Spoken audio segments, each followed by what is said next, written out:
Good morning, our dear listeners. Welcome to this week's edition of One on One.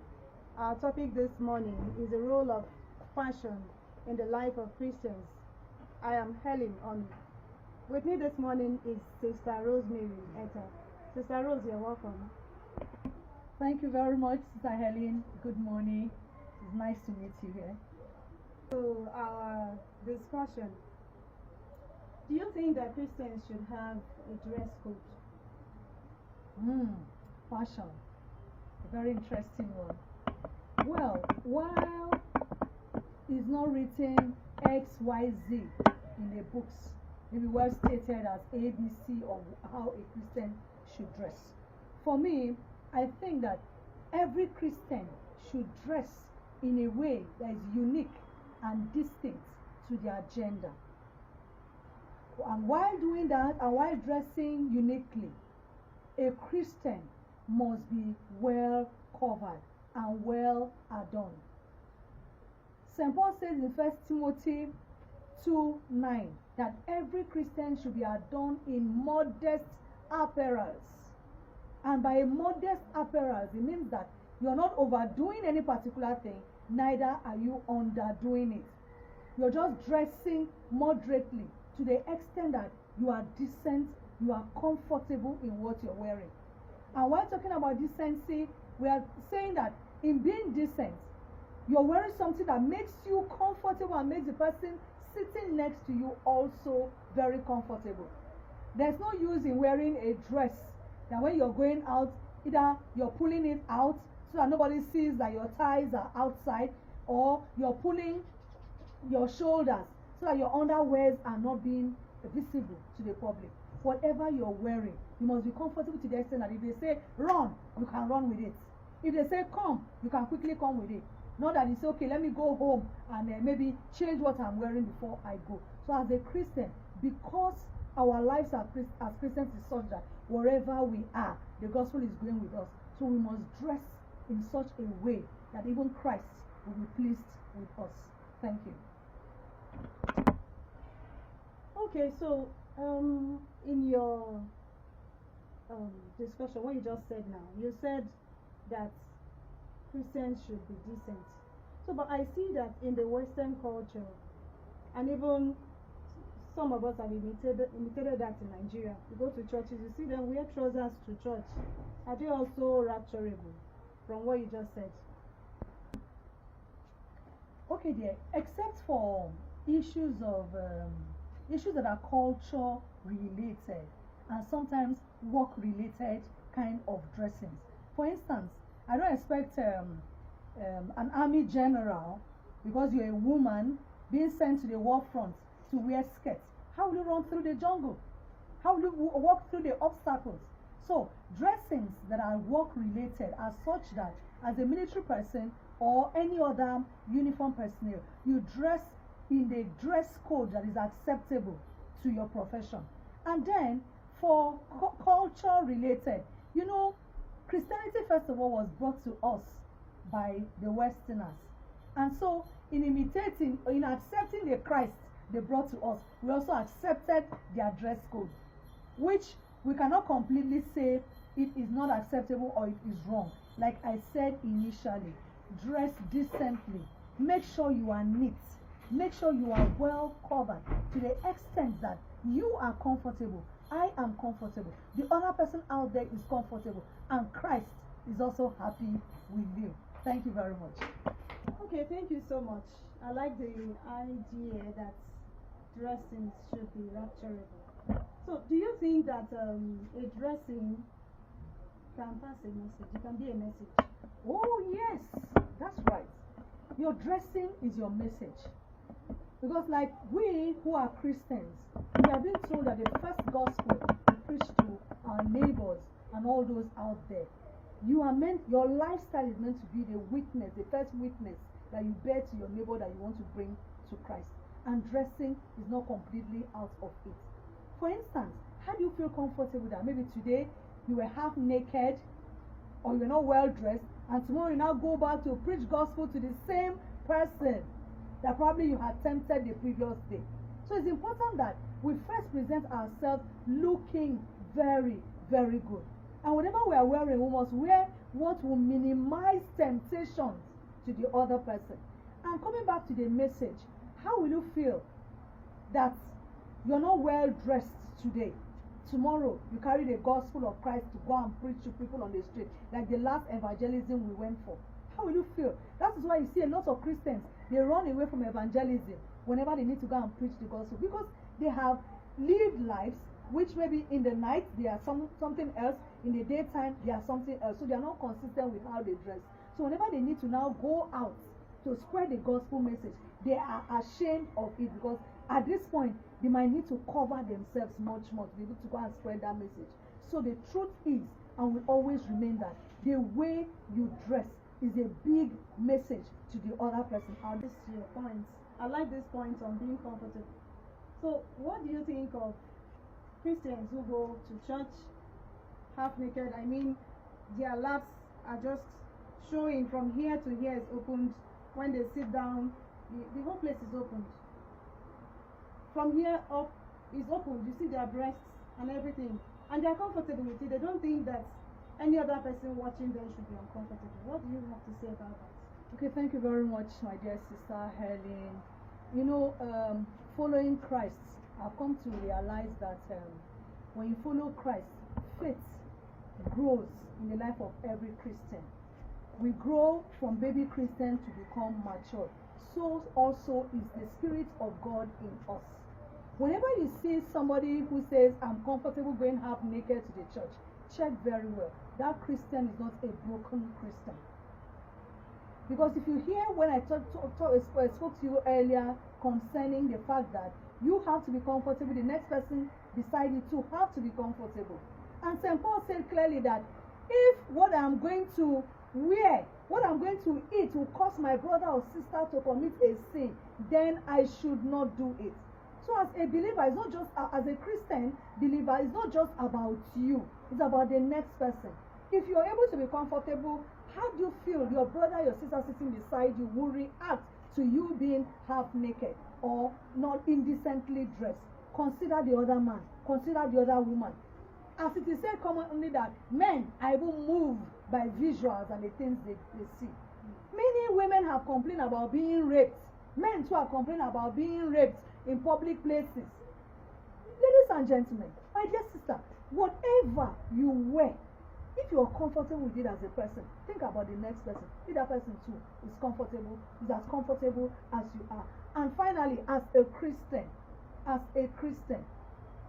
while we give room for people to grow into Christian maturity, we are also not going to give room for too long. Because the longer Christians go on like that, that's one of the reasons I'm sure this interview is going on. The longer we allow Christians to keep on dressing like that and say they are comfortable, the more we are sending people to hell.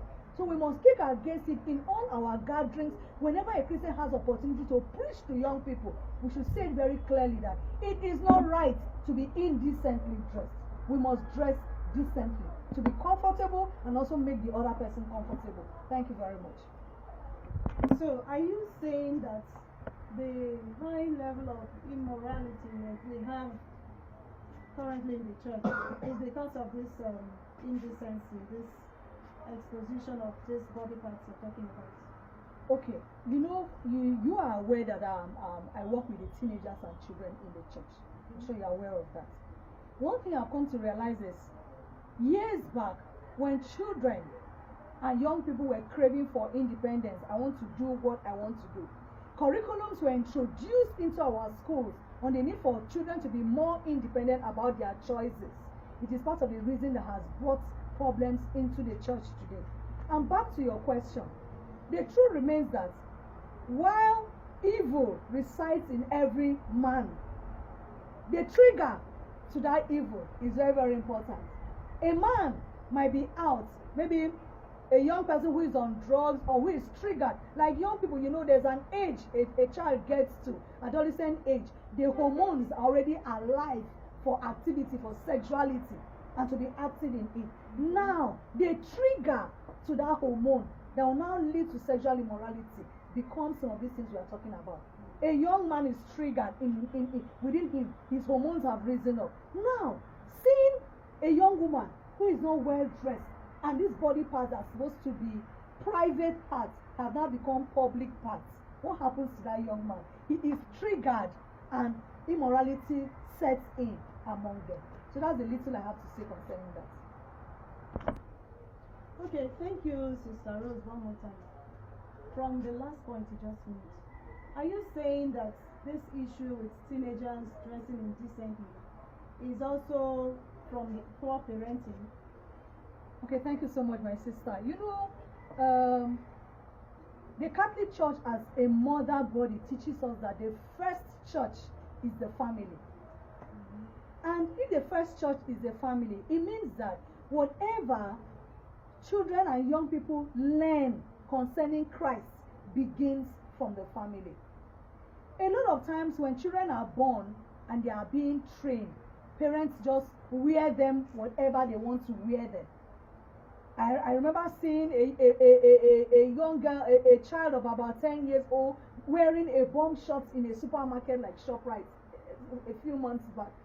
Okay, if you're not teaching your child that you can wear all those things, at what age will you now start asking them to dress decently?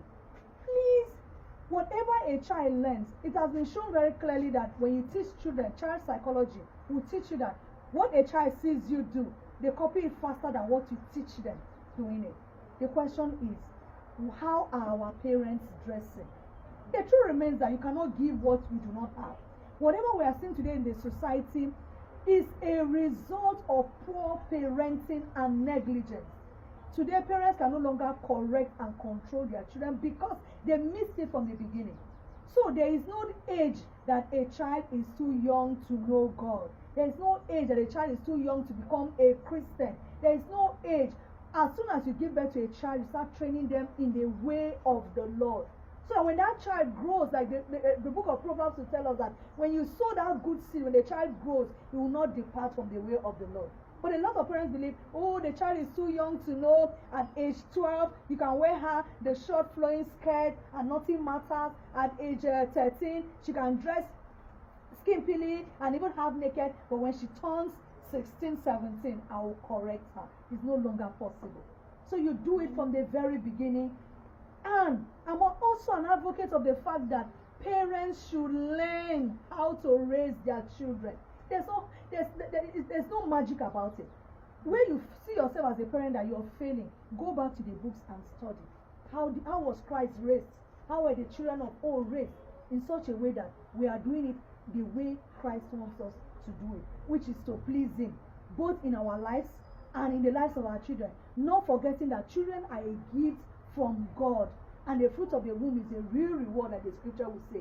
If God gave you a gift, a child as a gift, how are you looking after that gift that God has given to you? Remember as a parent that on the last day, you will give account of how you raised your child, including how you led them into indecent dressing. Thank you very much. Okay, so this last question, okay? This saying that people normally say, the way you dress is the way you are dressed. How true is it? Wow. It's very, very true. Sometimes people might not even address you immediately. They see the way you dress. They'll wait for an opportunity to address you later. Other times, you could have it the way the teenagers and the social media language will say, "Bas goes." As soon as they see you, they treat you accordingly. Some others will keep watching you until the day they have an opportunity. They will just casually throw a word at you. You don't know that it was the way you presented yourself on a particular day, maybe the first impression you gave them, that led to that. I give you an example. I traveled last year for a burial, and I had 2 visitors who came to assist me during that burial. While one visitor was well dressed, well cultured, once you see her, you know that this is a child that was well brought up by her parents. The other visitor was practically a ruffian and is a close relative. But what will you do when you have a relative like that? Sometimes you allow people have experiences, you use the experiences to teach them. That was exactly the kind of teaching I did for her that time. So what happened? Because she was so roughly dressed, like a ruffian, I noticed that among the youth and young people there, only the ruffians with dreadlocks who smoked, who were drinking, were approaching the roughly dressed young woman. But the other one, they were even too scared to come close to her because she was so neatly dressed and looked very organized. At a point, I called her, I drew her attention later in the night when we had to spend the night. And I called her because she was lying on the same bed with me. And I called her, I said, did you notice the kind of friends that were coming to you? And that is because of the way you are dressed. They didn't see you like a responsible person that needed to be respected. That was why all the miscreants were coming to you. But did you see the other person? Nobody even approached her because they were too scared. She looked too decent for them to come close. So dear, the way you dress is truly the way you are dressed. Thank you. On a final note, I want to tell our viewers today, just as we have listened to this conversation, this heartwarming and heart-pricking conversation, as a Christian, it is important that whenever you wake up in the morning, you need to wear a dress and go out, whether you're a man or a woman. Make sure that Christ is comfortable with that dressing. Because I've had experiences where I open my wardrobe to wear a dress, and Jesus says to me, do not wear that dress. So we must dress in such a way that Jesus is happy with us, and whenever Jesus is happy with us, those around us will also be happy and will have a better life. Thank you very much. Right, thank you everyone for taking out time to listen to us this morning. We have heard the message this morning, and one vital message for us parents: you have a lot to do with following up with your children. You have a lot to do. And we also know today that our dresses actually have a lot to do with whether we're going to make heaven or not. We should be rapturable with what we wear. So what we have heard today, let's do well to pass the message across to others. With this, we have come to the end of this week's edition of One on One. See you next week.